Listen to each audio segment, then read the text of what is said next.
mengutip dari apa yang disampaikan oleh Irene Handono, bahwa setelah peristiwa penyaliban, berbeda-beda pendapat tentang kondisi Yesus, Isa alaihi salam. Ada yang menganggapnya mati di tiang salib. Keyakinan ini yang diinginkan oleh rabi-rabi Yahudi dan umatnya yang menolak Yesus. Dan ada pula yang berpendapat bahwa Yesus, Isa alaihi salam, belum meninggal, tapi Allah telah menyelamatkannya seperti yang dikatakan dalam Al-Quran, Surah An-Nisa, ayat 157. Seperti apa perkembangan umat sepeninggal Yesus, Isa alaihi salam? Umat Yahudi terbagi atas 3 golongan. Pertama, orang Yahudi yang meyakini kebenaran misi Yesus dan kemudian menjadi pengikut Yesus.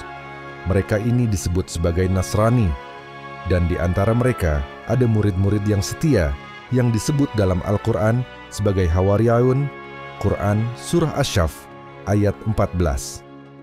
Dalam tulisan-tulisan ahli sejarah, golongan ini disebut sebagai Yudeo-Christianity Yahudi Kristen.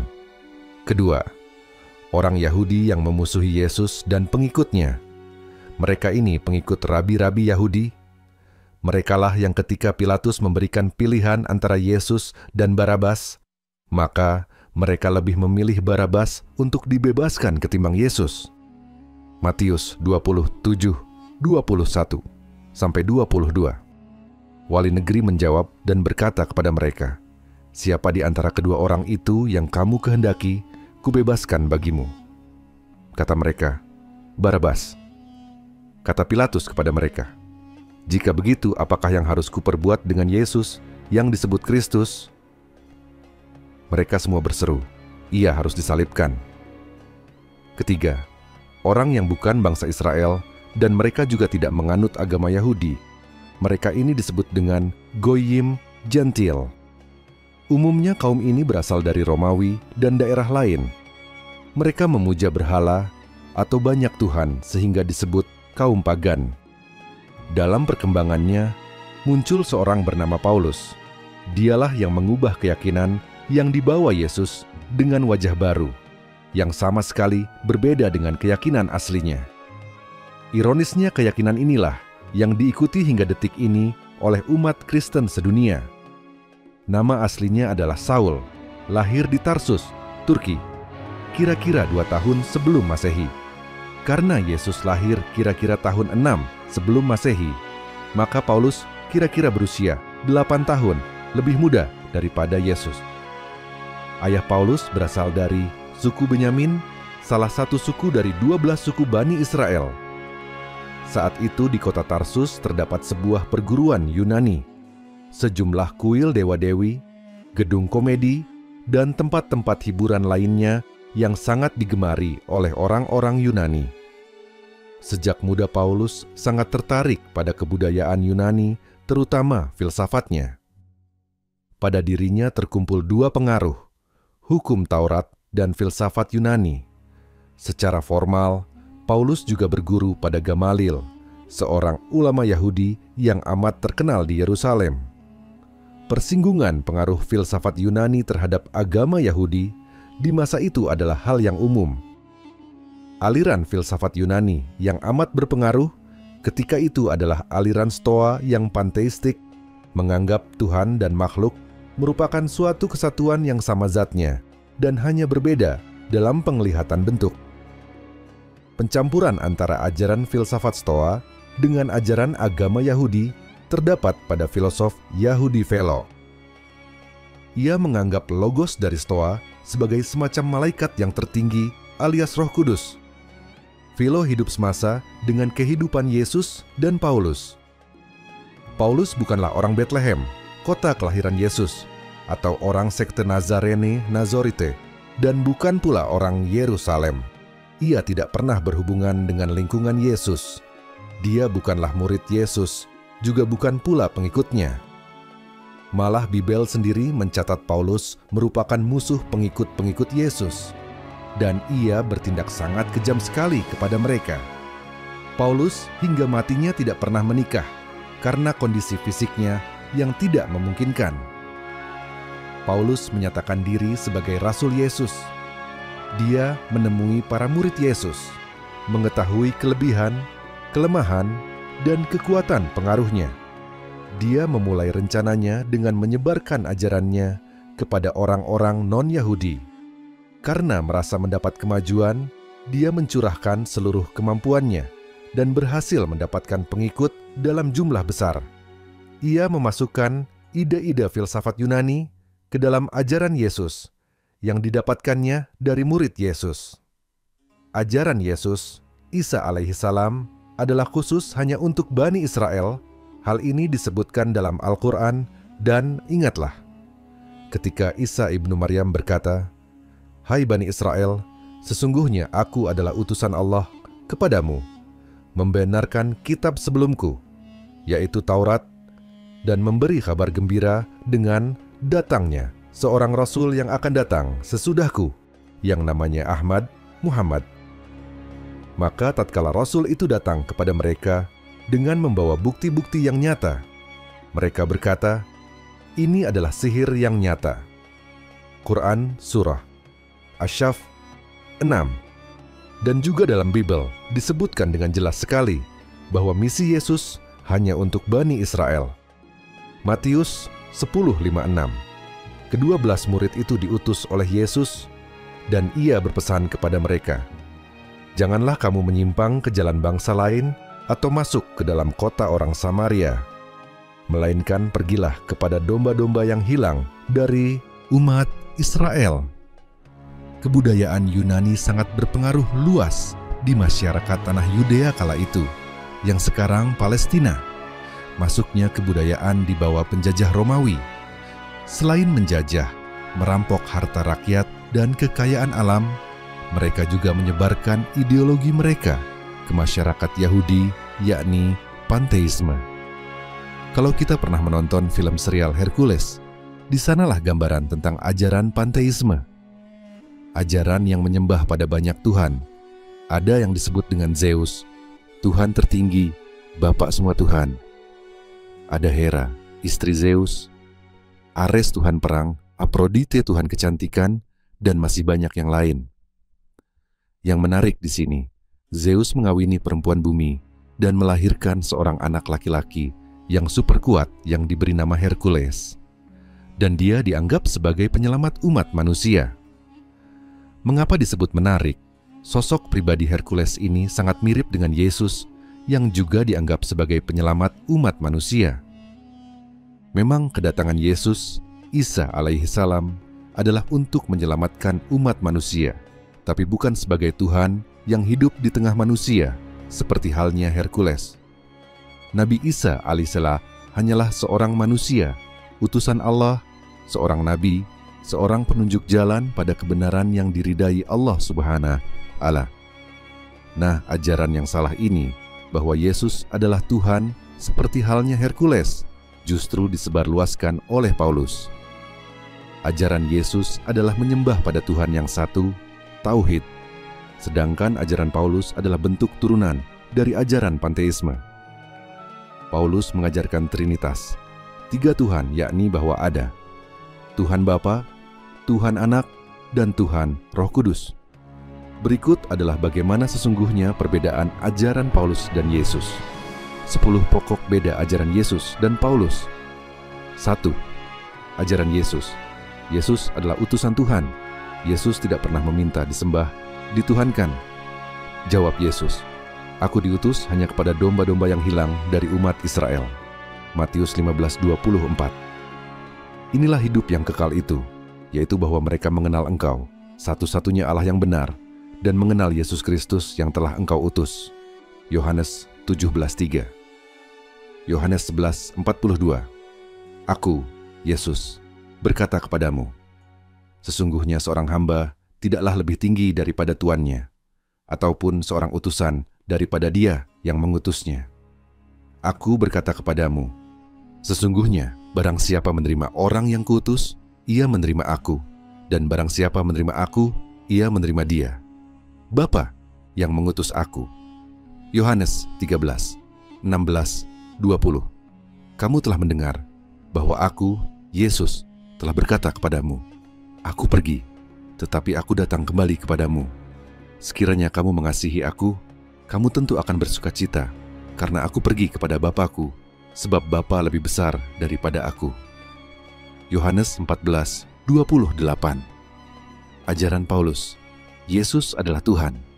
Namun bagi kita hanya ada satu Allah saja, yaitu Bapa, yang daripadanya berasal segala sesuatu, dan yang untuk Dia kita hidup, dan satu Tuhan saja, yaitu Yesus Kristus, yang olehnya segala sesuatu telah dijadikan, dan yang karena Dia kita hidup. 1 Korintus 8:6. Sebab jika kamu mengaku dengan mulutmu bahwa Yesus adalah Tuhan dan percaya dalam hatimu bahwa Allah telah membangkitkan Dia dari antara orang mati, maka kamu akan diselamatkan.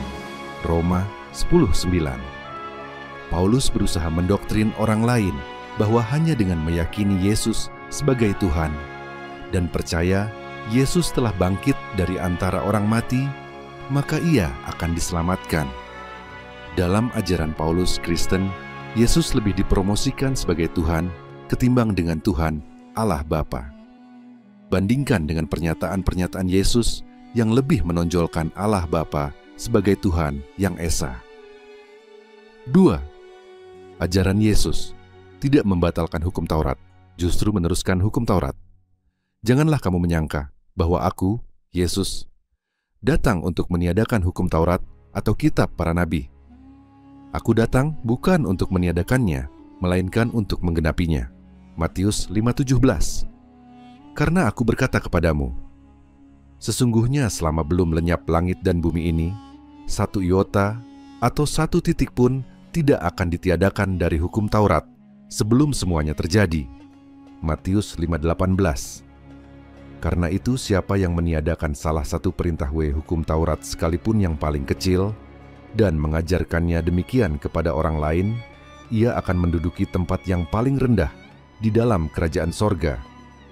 Tetapi siapa yang melakukan dan mengajarkan segala perintah-perintah hukum Taurat, ia akan menduduki tempat yang tinggi di dalam kerajaan sorga. Matius 5:19, Matius 5:20. Hukum Taurat merupakan bagian dari ajaran Yesus yang wajib dilaksanakan oleh umatnya. Ajaran Paulus, Kristen mengutuk hukum Taurat. Kamu tahu bahwa tidak seorang pun yang dibenarkan oleh karena melakukan hukum Taurat, tetapi hanya oleh karena iman dalam Kristus Yesus. Sebab itu kami pun telah percaya kepada Kristus Yesus, supaya kami dibenarkan oleh karena iman dalam Kristus, dan bukan oleh karena melakukan hukum Taurat. Sebab tidak ada seorang pun yang dibenarkan oleh karena melakukan hukum Taurat. Galatia 2:16, Galatia 3:24-25, Galatia 5:4, Roma 3:37-28, dan Efesus 2:15. 3. Ajaran Yesus, laki-laki harus khitan, dan ketika genap 8 hari dan ia harus disunatkan, ia diberi nama Yesus, yaitu nama yang disebut oleh malaikat sebelum ia dikandung ibunya. Lukas 2:21. Inilah perjanjianku, yang harus kamu pegang, perjanjian antara aku dan kamu serta keturunanmu, yaitu setiap laki-laki di antara kamu harus disunat, haruslah dikerat kulit katanmu, dan itulah akan menjadi tanda perjanjian antara aku dan kamu. Kejadian 17:10-11. Anak yang berumur 8 hari haruslah disunat, yakni setiap laki-laki di antara kamu, turun-temurun, baik yang lahir di rumahmu maupun yang dibeli dengan uang dari salah seorang asing, tetapi tidak termasuk keturunanmu. Kejadian 17:12, Kejadian 17:13, Kejadian 17:14, Kejadian 20:1-4. Ajaran Paulus, Kristen tidak mewajibkan khitan, sebab bagi orang-orang yang ada di dalam Kristus Yesus, hal bersunat atau tidak bersunat tidak mempunyai sesuatu arti, hanya iman yang bekerja oleh kasih. Galatia 5:6. Sebab bersunat atau tidak bersunat tidak penting, Yang penting ialah mentaati hukum-hukum Allah. 1 Korintus 7:19. Ajaran keempat, Yesus tidak ada dosa waris. Ketika Yesus melihat hal itu, ia marah dan berkata kepada mereka, "Biarkan anak-anak itu datang kepadaku. Jangan menghalang-halangi mereka, sebab orang-orang yang seperti itulah yang empunya kerajaan Allah." Markus 10:14. Orang yang berbuat dosa, itu yang harus mati. Anak tidak akan turut menanggung kesalahan ayahnya, dan ayah tidak akan turut menanggung kesalahan anaknya. Orang benar akan menerima berkat kebenarannya, dan kefasikan orang fasik akan tertanggung atasnya.